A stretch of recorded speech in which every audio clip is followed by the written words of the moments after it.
तो अभी की सबसे बड़ी और महत्वपूर्ण खबर यह है कि झारखंड के घाटशिला विधानसभा क्षेत्र में 1 बजे तक जो वोटिंग हुई है वो आपको चौंकाने वाली नजर आएगी। अभी तक जो वोटिंग हुई है 54.08% वोटिंग हुई है, यानी कि 54% से अधिक ये वोटिंग हुई है।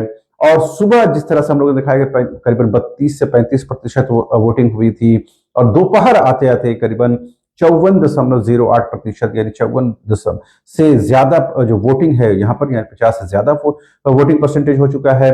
और ये संकेत है कि अभी करीबन 3 घंटे से ज्यादा का समय है जो वोटिंग के लिए समय पर्याप्त है, और इतने बड़ी संख्या में जो लोग हैं इसके वोटिंग के लिए अपने घरों से निकल रहे हैं, और कतारबद्ध होकर के बड़ी संख्या महिलाएं, बुजुर्ग, ग्रामीण क्षेत्र से लोग, युवाओं से ज्यादा महिलाएं, बुजुर्गों की जो तस्वीरें सामने आ रही हैं वो बताती हैं कि किस तरह से जो लोग हैं लोकतंत्र के इस महापर्व में जो है वो शामिल हो रहे हैं। लेकिन जो वोटिंग प्रतिशत है अभी तक का, वो कहीं ना कहीं परेशान भी कर सकता है, हैरान भी कर सकता है। हालांकि बिहार में भी इस वक्त वोटिंग चल रही है 122 सीटों के लिए, और करीबन हम लोगों ने 11 बजे तक दिखाया था करीबन 32% वहां वोटिंग हुई थी। और इससे पहले पहले चरण में जो है 60 से 65% वोटिंग परसेंटेज बताया गया था। या यानी कि वहां भी वोटिंग जो है जबरदस्त तरीके से हुई है और हो भी रही है, अभी काफी समय है। तो झारखंड में इसका क्या कुछ असर हो रहा है, घाटशिला में किस तरह से वोटिंग परसेंटेज जो 54% से अधिक वोटिंग अब तक हो चुकी है, वो क्या संकेत है? क्या ये सत्ता विरोधी लहर है? क्या यह सरकारी मशीनरी का कमाल है? यह आप ये कह सकते हैं एसआईआर का एक तरह से डर है, या 1 साल में सरकार के कामकाज पर ये वोटिंग हो रही है, या सरकार के 1 साल के कामकाज के बरक्स ये वोटिंग हो रही है? क्या विपक्ष जिस तरह से, बीजेपी जिस तरह से बता रही है कि इस बार घाटशिला की जनता जो है वो बदलाव के पक्ष में है, क्या उस पर वोटिंग हो रही है? क्या झारखंड मुक्ति मोर्चा जो ये बता रही है कि जनता जो है सरकार के ऊपर जो है भरोसा करती है, और विकास कार्यों, मैया सम्मान योजना और दूसरी जो कार्यक्रम शुरू किए गए उसके आधार पर, और डेवलपमेंट के आधार पर, विकास के आधार पर, रामदास सोरेन के जो उनकी आकांक्षाएं थे उसको पूरा करने के लिए जो वोट करने जा रही है, क्या उसी के आधार पर यह वोटिंग हो रही है? सबके अपने अपने दावे हैं, सबके अपने अपने अपनी अपनी बातें हैं। लेकिन एक बात तो साफ है कि दोपहर तक जिस तरह से घाटशिला में करीबन 54.08% वोटिंग हुई है, तो जाहिर सी बात है 60% से कहीं ज्यादा वोटिंग होने जा रही है झारखंड में। और क्या इसके संकेत के तौर पर विपक्ष खुश हो सकता है? विपक्ष को क्या ये लग रहा है कि ये एंटी इनकम्बेंसी है? क्या विपक्ष इस बात का जश्न मना सकता है कि वो जो है कहीं ना कहीं सत्ता के विरोध में जो लहर चली है उसका असर है? हालांकि आपसे थोड़ी देर पहले बीजेपी के कार्यकारी अध्यक्ष और राज्यसभा सांसद आदित्य साहू ने एक वीडियो संदेश जारी करके कहा कि जो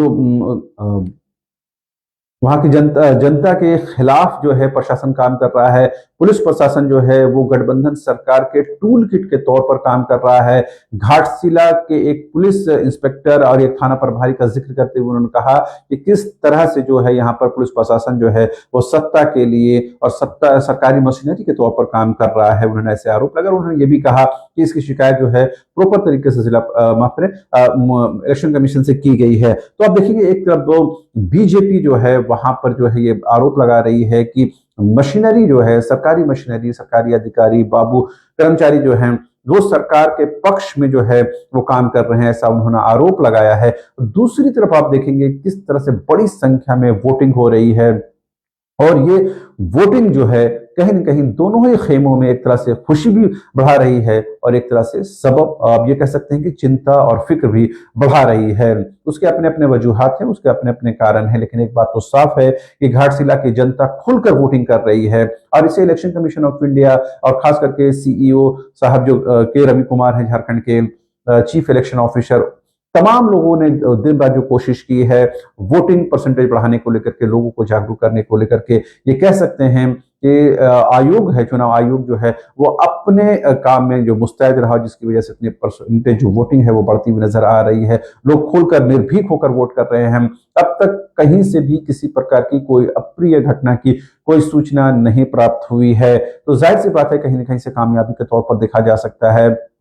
लेकिन वोटिंग परसेंटेज के बारे में जैसा मैंने बताया कि इससे बीजेपी भी उत्साहित है, और सत्ता पक्ष भी उत्साहित है। लेकिन ये वोटिंग, बढ़ा हुआ वोटिंग परसेंटेज या उत्साह भरा वोटिंग जो हो रही है, वो किसके पक्ष में जा रही है और किसके विपक्ष में ये वोट पड़ रहे हैं, वो भी देखना और समझना बेहद दिलचस्प है। हालांकि 14 तारीख को तमाम चीजें स्पष्ट हो जाएंगी, साफ हो जाएंगी। आज शाम 5 बजे से ही आप देखेंगे तमाम टीवी चैनल्स में एक तरह से अपने अपने आंकड़े दिखाए जाएंगे, किसकी सरकार बन रही है, किसकी सरकार गिर रही है। घाटशिला को लेकर के भी अपने अपने आंकड़े दिखाए जाएंगे। लेकिन एक बात तो साफ है कि ग्रामीण परिवेश के लोगों ने जमकर वोट किया है, जमकर वोट कर रहे हैं। इतनी कड़ाके की ठंड पड़ना शुरू भी हो चुकी है, इसके बावजूद भी लोग जो है घरों से निकले हैं। तो जाहिर सी बात है, घाटशिला की जनता को कहीं ना कहीं धन्यवाद देने की जरूरत है कि उन्होंने लोकतंत्र के इस महापर्व को मजबूत किया है, अच्छे से मनाया है और ये संकेत दिया है और साफ बताया है कि वो वोटिंग के आधार पर जो है एक लोकप्रिय सरकार को मजबूत भी कर सकती है और लोकप्रिय सरकार ने अगर कुछ गड़बड़ी की है तो उससे कहीं ना कहीं मैसेज भी भेज सकती है। तो जाहिर सी बात है, 2024 के विधानसभा और लोकसभा चुनाव के बाद ये पहला मौका है जो है जब झारखंड में वोटिंग हो रही है, बाई इलेक्शन हो रहे हैं और ये कहीं ना कहीं सरकार के लिए मैंडेट पर मुहर भी हो सकती है या उसके एंट्री इनकम्बेंसी पर जो है जनता का गुस्सा भी हो सकता है। विपक्ष जिस तरह से बातें कर रहा है उसके साथ भी जनता खड़ी हो सकती है, या विपक्ष जो बातें कर रहा है उसके बरअक्स भी जनता खड़ी हो सकती है, चाहे जनता जिस और भी वोट करे। लेकिन एक बात तो साफ है कि झारखंड में ये बाई इलेक्शन कहीं कहीं राजनीतिक तौर पर जो है एक गहरा छाप छोड़कर जाएगा। अगर घाटशिला में जेएमएम की हार होती है तो 1 साल के कामकाज पर सवाल उठेंगे। अगर ये जनता सरकार के पक्ष में वोट करती है तो कहीं ना कहीं ये कहा जाएगा सरकार ने जो कामकाज किया है उस पर वोट पड़ा है। और सरकार के इसी महीने 29 नवंबर को 1 साल पूरे होने भी जा रहे हैं और 15 तारीख को झारखंड गठन का 25 साल यानी रजत जयंती भी मनाई जा रही है। तो जाहिर सी बात है, अब देखिए चारों तरफ से है झारखंड में कई चीजें जो है मिलती हुई नजर आ रही हैं। लेकिन एक बात तो साफ है कि झारखंड की जो सत्ताधारी पार्टी है झारखंड मुक्ति मोर्चा, उसे इसे हर हाल में चुनाव को जीतना चाहती है, जबकि बीजेपी जो है 2024 के सेटबैक से उबरना चाहती है, उससे निकलना चाहती है, उस सदमे से, उस गम माहौल से जो है बाहर निकलना चाहती है और उसके लिए घाटशिला का चुनाव बेहद जरूरी है। और सबसे महत्वपूर्ण की ये कि चंपाई सोरेन के लिए, उनके सुपुत्र के लिए चुनाव जितना जरूरी है।